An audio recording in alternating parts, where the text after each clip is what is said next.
नेपाल के prominent NGO institute for public policy and partnership के निमंत्रण पर मुझे नेपाल की यात्रा करने का सौभाग्य मिला है। न केवल त्रिभुवन यूनिवर्सिटी के युवा छात्रों को संबोधित करने का, नेपाल और भारत के संबंध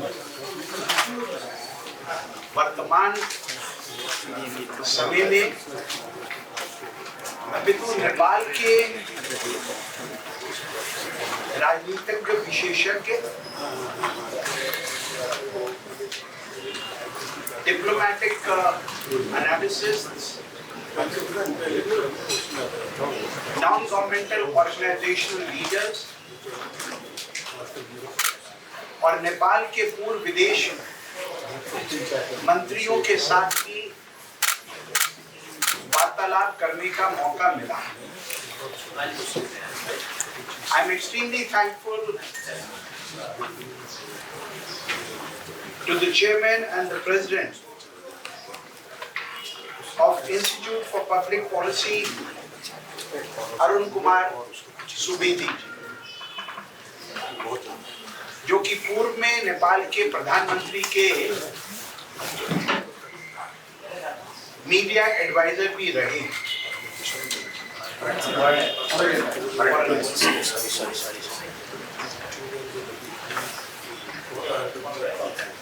आज के संदर्भ में जो 22 अप्रैल 2025 को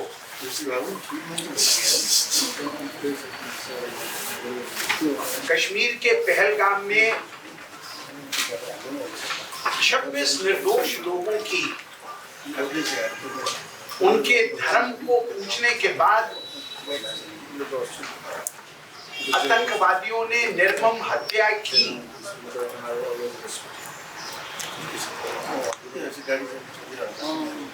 उस संदर्भ में नेपाल सरकार के भारत को सहयोग और सपोर्ट के इशू पर भी मैंने नेपाल के महामहिम आदरणीय राष्ट्रपति रामचंद्र जी को भी भारत और भारतीय मूल के लोगों का धन्यवाद अर्पित किया।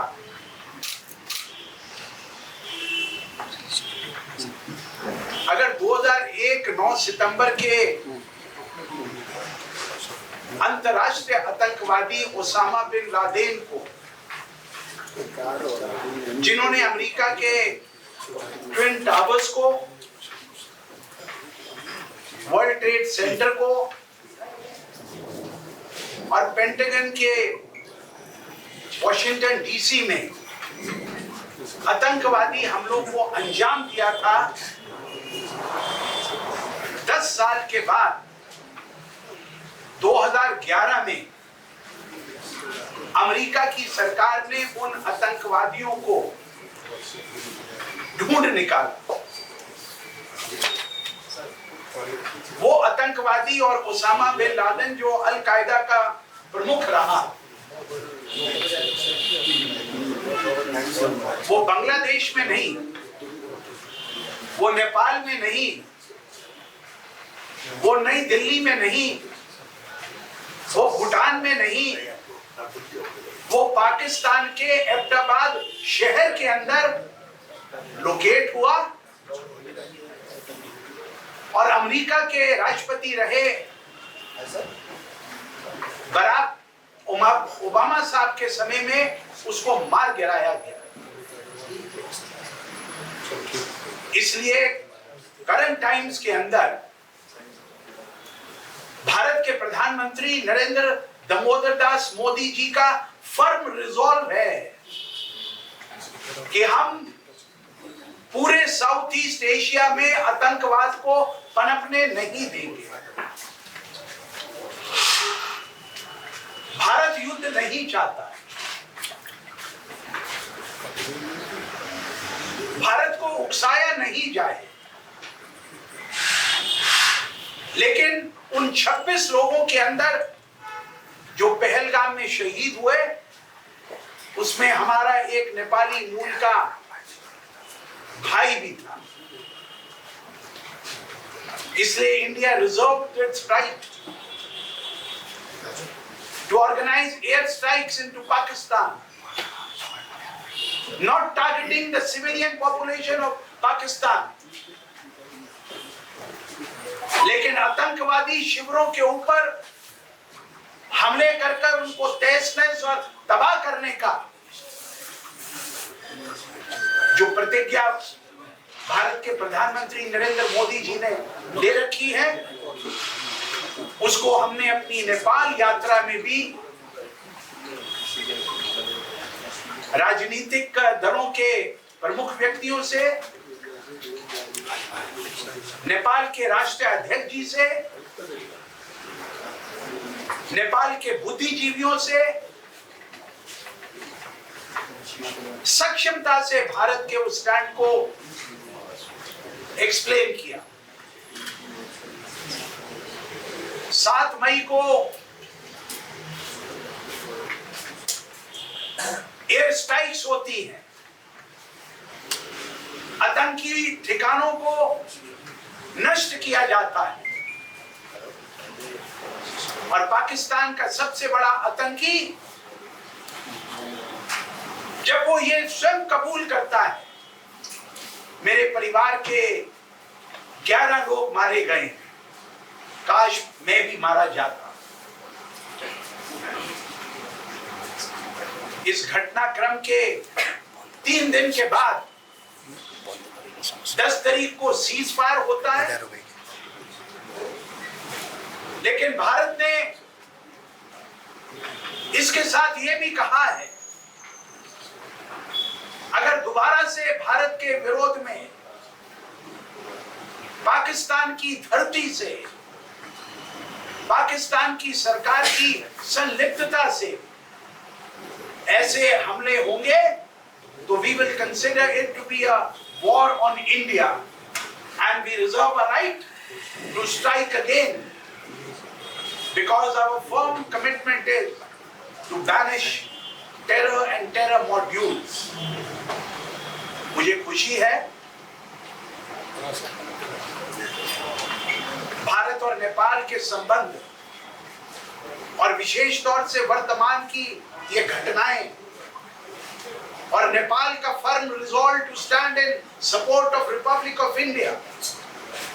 आपके प्रधानमंत्री का पहले 12 घंटे के अंदर भारत के प्रधानमंत्री नरेंद्र मोदी जी को फोन कर अपना सहयोग और सपोर्ट दर्शाना, हम उसका अभिनंदन करते हैं, हम उसका स्वागत भी करते हैं, और इसको एक कैटलिस्ट स्टेप बताते हैं भारत और नेपाल के प्रगाढ़ संबंधों का। इसके साथ ही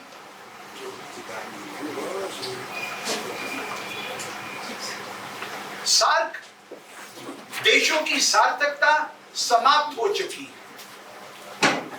सार्क फोरम जो कि एक इफेक्टिव फोरम रहता, भारत, नेपाल, भूटान, बांग्लादेश, मालदीव्स, पाकिस्तान और उसके पड़ोसी देशों के साथ, वो पाकिस्तान के आतंकी मंसूबों के चलते ठंडे बस्ते में चला गया। The forum of SAARC has become ineffective, जो एक गंभीर मुद्दा है।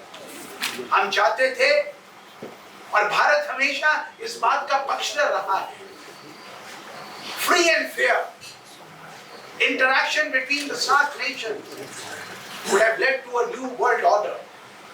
अगर यूरोपियन यूनियन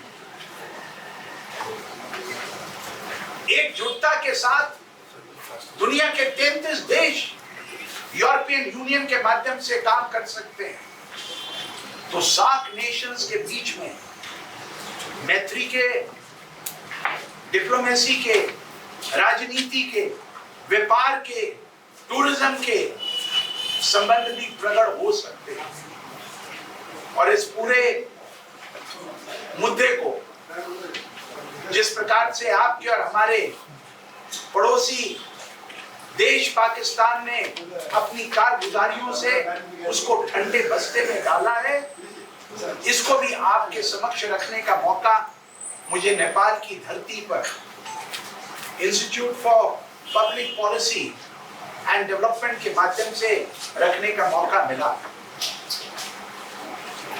मुझे याद है 25 अप्रैल 2015 नेपाल में भयंकर भूकंप आया था और भूकंप के पहले 4 घंटों के अंदर प्रधानमंत्री नरेंद्र मोदी जी की पहल पर 39 हवाई उड़ानों के माध्यम से 571 टन नेपाल के अंदर रिलीफ मटेरियल को भेजा गया था, क्योंकि आपके और हमारे संबंध ऐतिहासिक है। अगर आपको दर्द महसूस होता है तो उस दर्द की टीस दिल्ली में हमें भी महसूस होती है। और मैं जब पिछले 20 सालों में 22 बार नेपाल आने का मुझे सौभाग्य मिला है और नेपाल आने के बाद मैं सबसे पहले नेपाल की माटी को अपने माथे पर लगाता हूं, क्योंकि मुझे लगता है मेरे नेपाल से पिछले जन्म के अटूट संबंध हैं। We love Nepal, we love Nepalis, and we have a common relationship which cuts across historical lines. रोटी बेटी के संबंधों के अलावा नेपाल और भारत के संबंध मिलिट्री के क्षेत्र में 32,000 नेपाल के गुरखाओं का भारत की गुरखा रेजिमेंट में कार्यरत रहना, ये नेपाल की और भारत की रक्षा और सुरक्षा के क्षेत्र में एक प्रमुख घटनाक्रम में इसको मान के चलता हूं। एक और विषय, नेपाल के विभिन्न वर्गों से बात करने के बाद, नेपाल के राजनीतिक घटनाक्रम से रूबरू होने के बाद, multi party democratic political system को सही ढंग से यहाँ पर अवतरित देखने के बाद एक विषय आप सबके समक्ष भी रखना चाहूंगा और वो विषय है rethinking afresh of the concept of secularism. अगर भारत में अयोध्या राम मंदिर के बनने के बाद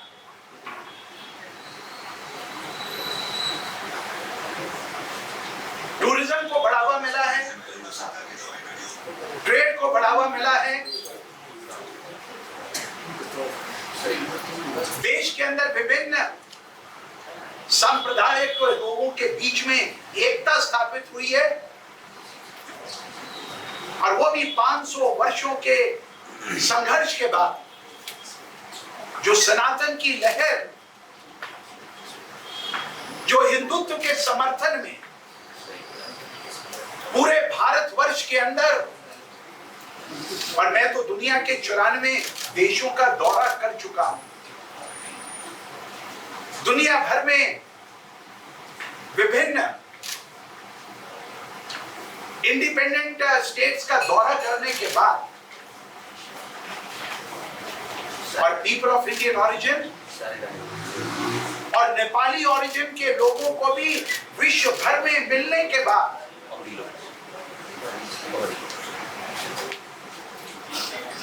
आज आवश्यकता है, अगर भारत में 80% के करीब हिंदू मूल के लोग रहते हैं, तो नेपाल के अंदर भी 81.2% लोग हिंदुत्व और सनातन को मानने वाले हैं। मैंने अपने होमवर्क से पहचाना और पढ़ा, वर्ष 2021 में यूएमएल के प्रधान और वर्तमान नेपाल के आदरणीय प्रधानमंत्री केपी शर्मा ओली जी ने एक वक्तव्य में कहा था, नेपाल के चितवन जिले के अंदर प्रभु श्री राम का जन्म हुआ था। और मैंने यह भी पढ़ा था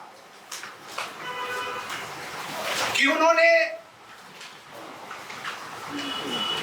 संबंधित अधिकारियों को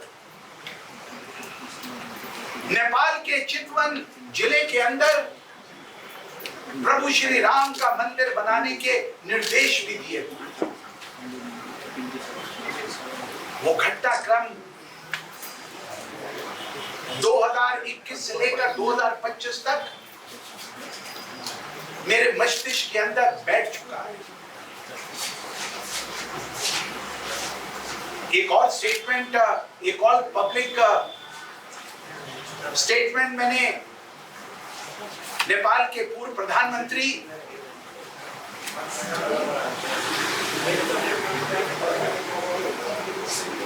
और नेपाल कांग्रेस पार्टी के अध्यक्ष आदरणीय शेर बहादुर देववा जी की भी पढ़ने का मुझे सौभाग्य मिला था, जिसमें उन्होंने कहा था, there can be discussions on revisiting secularism in Nepal। और इस वर्तमान यात्रा के अंदर भी नेपाल के अंदर जिस प्रकार का व्यक्ति विशेष के पक्ष में नहीं,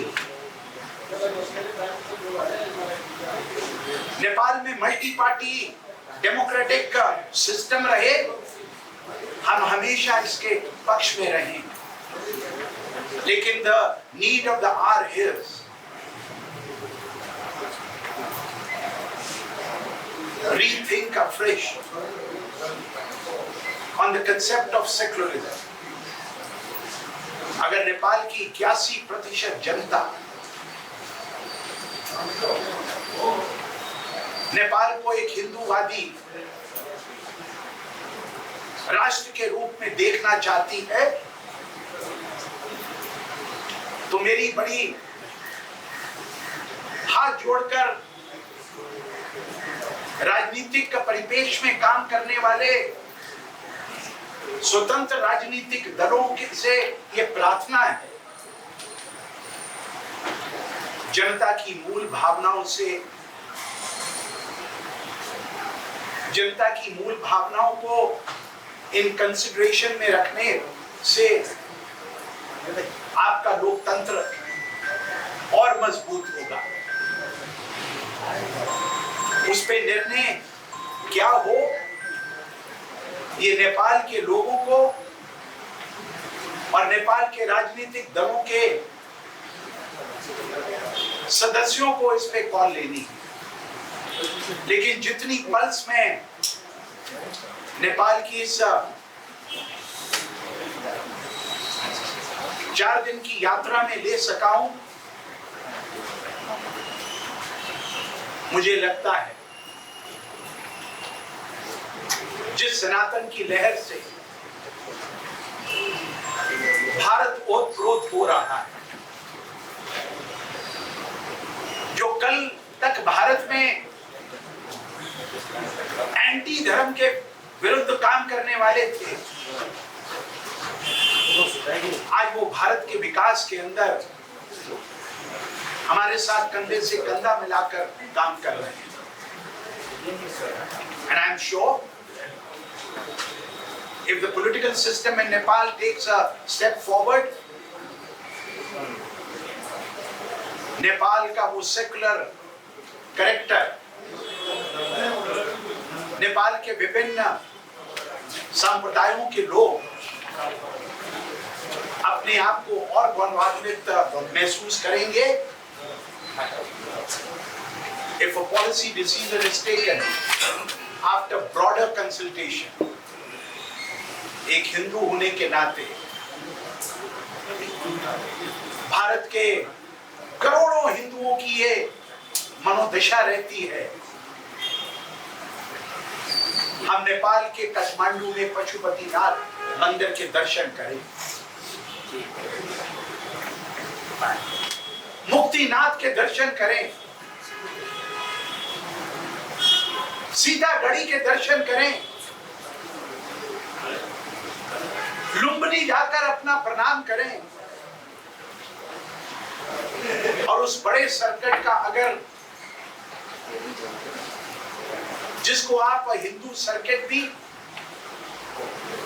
जिसको आप Hindu religious circuit for piece and development भी मान सकते हैं, अगर उत्तर प्रदेश के में आयोजित महाकुंभ में 60 करोड़ जन श्रद्धा के नाते आ सकते हैं, जिससे लोगों को रोजगार मिला, पर्यटन बढ़ा, संबंध प्रकट हुए, तो नेपाल के इन पावन स्थानों के दर्शन करने के लिए भी कोई किसी को रोकने वाला नहीं। और एक विषय जो दुनिया भर में घूमने के बाद मेरे ध्यान में आया, नेपाल की 1/4 यंग फोर्स, वर्किंग फोर्स, पढ़े लिखे लड़के और लड़कियां जिस तेजी से पाश्चात्य देशों की तरफ पलायन कर रहे हैं, in search of good education, in search of more employment opportunities, मेरा मानना है नेपाल के अंदर इंडस्ट्रियल हब्स बने, नेपाल के अंदर फॉरेन डायरेक्ट इन्वेस्टमेंट और आए, नेपाल का सर्वगीण विकास हो, ताकि नेपाल के नौजवान नेपाल की धरती से पढ़ने के बाद दोबारा से नेपाल आकर अपने फैमिली वैल्यूज को सशक्त रखकर मजबूत नेपाल की नींव को और मजबूती से आगे बढ़ाने का काम करें। ये 2, 3, 4 बिंदु जो मैंने आपके समक्ष रखे हैं, जो मैंने पाया वो मैंने आपसे शेयर किया। मैं किसी के माउथ पीस और किसी व्यक्ति विशेष को प्रमोट करता हुआ नहीं समझा जाना चाहिए।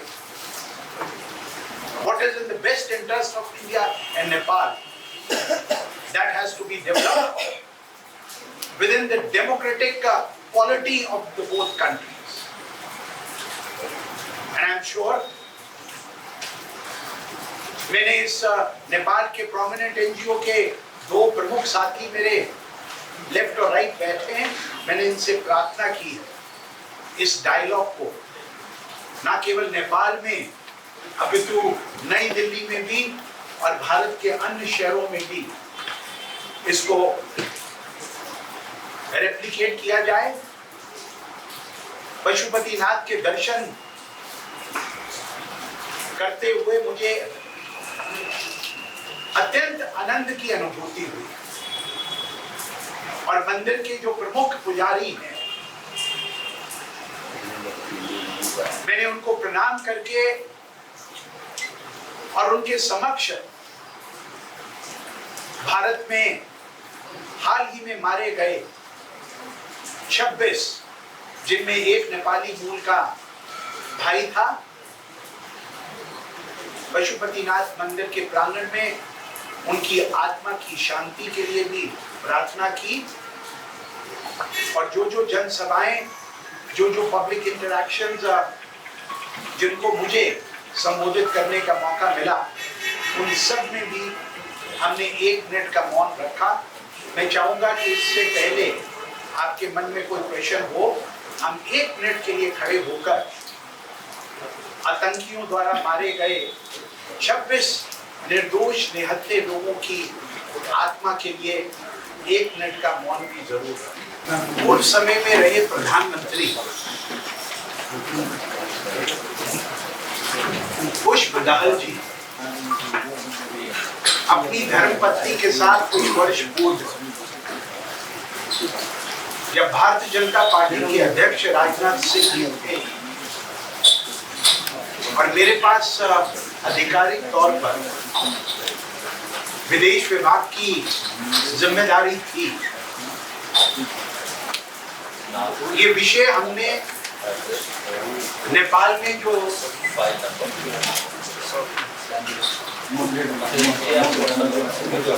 धर्म के आधार पर धर्म परिवर्तन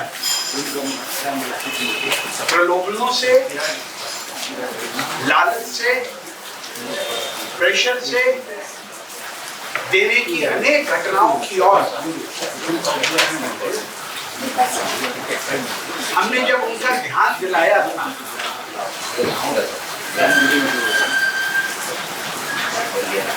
the Prime Minister of Nepal had assured us, assured India, and had categorically stated, we are against conversions in Nepal. और उन्होंने ये भी हमें बताया था कि नेपाल के लॉ के प्रोविजंस के अनुसार किसी भी ढंग से होने वाले धर्म परिवर्तन के हम खिलाफ। We do expect that the Nepal government will take due cognizance of this particular aspect, and we will do whatever is within our means from India to assist, to convey to the Nepalese authorities to take suitable actions in this matter. देखिए, आतंकवाद को शरण देने वाले, आतंकवाद को promote करने वाले, आतंकवाद को फाइनेंस करने वाले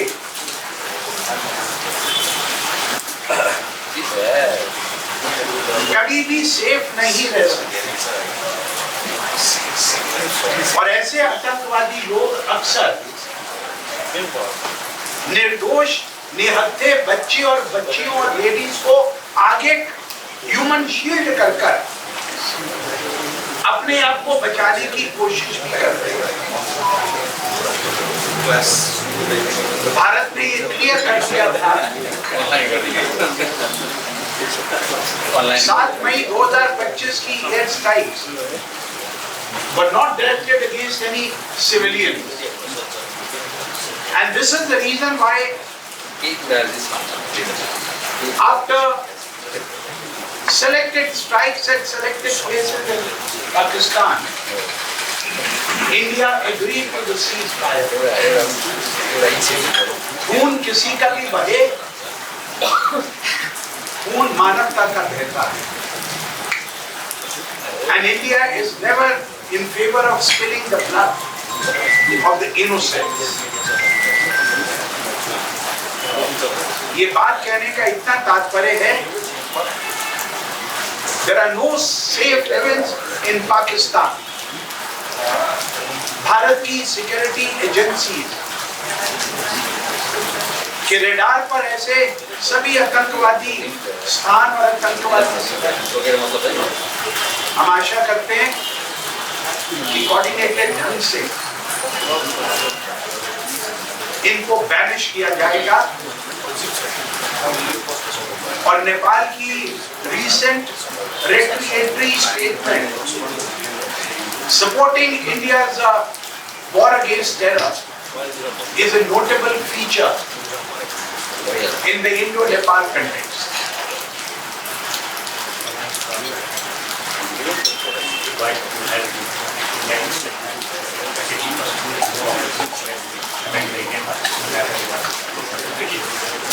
देखिए, मैंने शुरू में कहा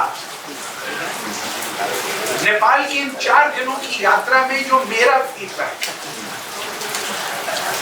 निर्णय नेपाल और नेपाल के लोगों ने किया। We are no more in a no position to dictate, but we are in a position to convey you the actual sentiments. राजनेता और राजनीतिक पार्टियां वो लॉन्ग रन के अंदर सक्सेसफुल रहती हैं जो जनता के फीडबैक को पॉजिटिवली लेने की कोशिश करेंगे। और अगर आपने मेरी बात को अच्छे ढंग से सुना हो, 2014 से लेकर 2025 तक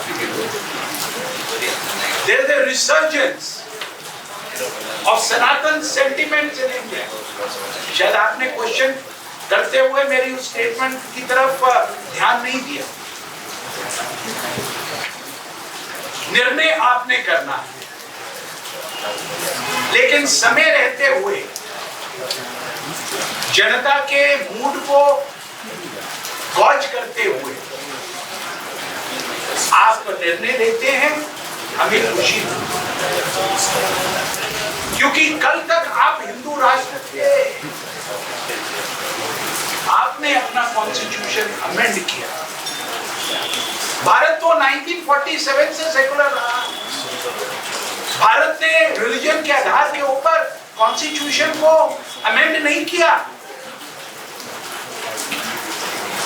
लेकिन समय के अनुसार, लोगों की जन भावनाओं के अनुसार ऐसा कोई भी मूव परिहार्य नहीं हो सकता। With the passage of time and with the passage of the demands of the people of each and every sovereign country, the polity of that country reserves the right to rethink, refashion and redirect its policies in favor of the people at large. और जो इसके साथ भाई साहब ने question किया, क्या इससे होके आतंकवाद समाप्त हो जाएगा? मेरा मानना है, आप भी हिंदू हैं, मैं भी, आप भी हिंदू हैं, मैं भी हिंदू। हिंदू कभी किसी को मारने में विश्वास नहीं करता, हिंदू एंगेज होने में विश्वास करता।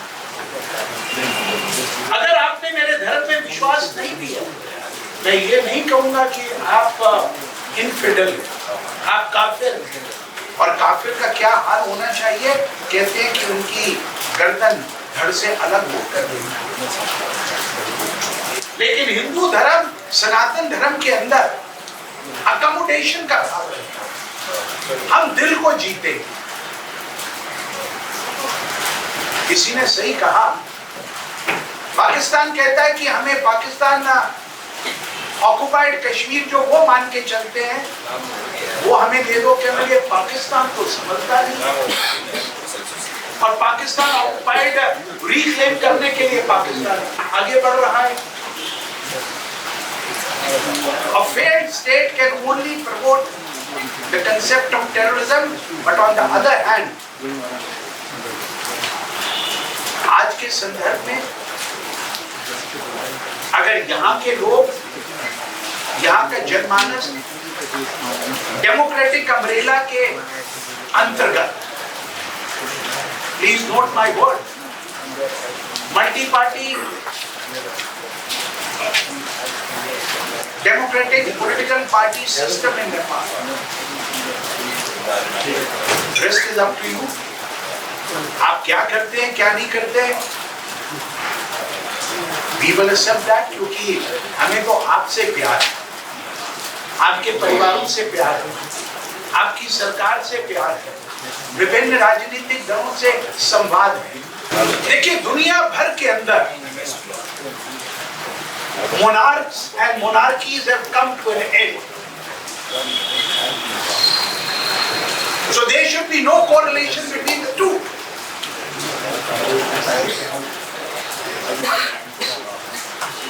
Hinduism is a way of life.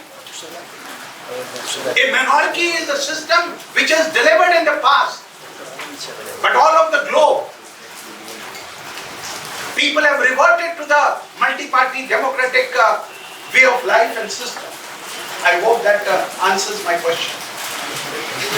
Religion and monarchism is different in the peace context. I will add up something. What we do if you are saying that Nepal should be Hindu nation, then we are seeking for social and economic development, betterment. And if Nepal then things will be more better. Betterment of our social. In our part, you are trying to say that you are and Muslims are all Muslims are saying. I have never taken the word. Sir, please check You are not directly check saying your. I have never mentioned one word what you have mentioned about religion. So be very cautious. I am a juggler of words. I'm not a diplomat, but I know what words I have to speak. आप कौन सा word pick करोगे और कौन से word पर भारत की bashing शुरू हो जाएगी। तो मैं आपसे ज़्यादा बुद्धिमत्ता रखता हूँ सर। बात मेरे ज़्यादा कम है, आपके अभी भी है। सर बोलो, ये लंबी बहस जो मैंने या महसूस किया, वो मैंने बिना छुपाए हुए आपसे शेयर किया। और मैंने ये भी कहा, हम कौन होते हैं आपको डायरेक्ट करने वाले? हम कौन होते हैं आपके आर्थिक विकास को रिव्यू करने वाले?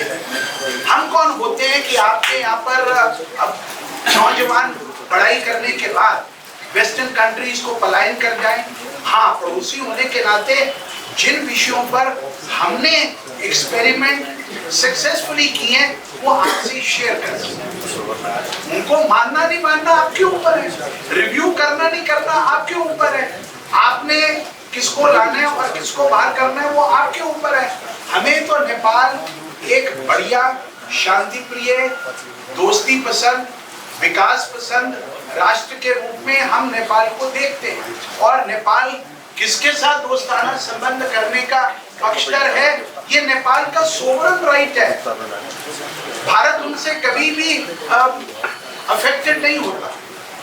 और मेरा तो ये सिर्फ कहना है जो हमने महसूस किया उसको क्लियर टर्म्स में आपके समक्ष रखा। और ये भी कहा, the decision ultimately rests upon the people and citizens and the political system in Nepal who have to take a fresh call. और मैंने इसलिए दो महत्वपूर्ण व्यक्ति, नेपाल के वर्तमान प्रधानमंत्री और नेपाल के पूर्व प्रधानमंत्री और कोलिशन के majority partner who is widely respected, मैंने उनकी स्टेटमेंट्स का हवाला दिया। मैंने आइसोलेशन में स्टेटमेंट नहीं दिया। अब आप कहते हैं कि जो मैंने ये स्टेटमेंट्स कोट करी हैं वो गलत हैं, तो मैं बैकसीट ले लूंगा।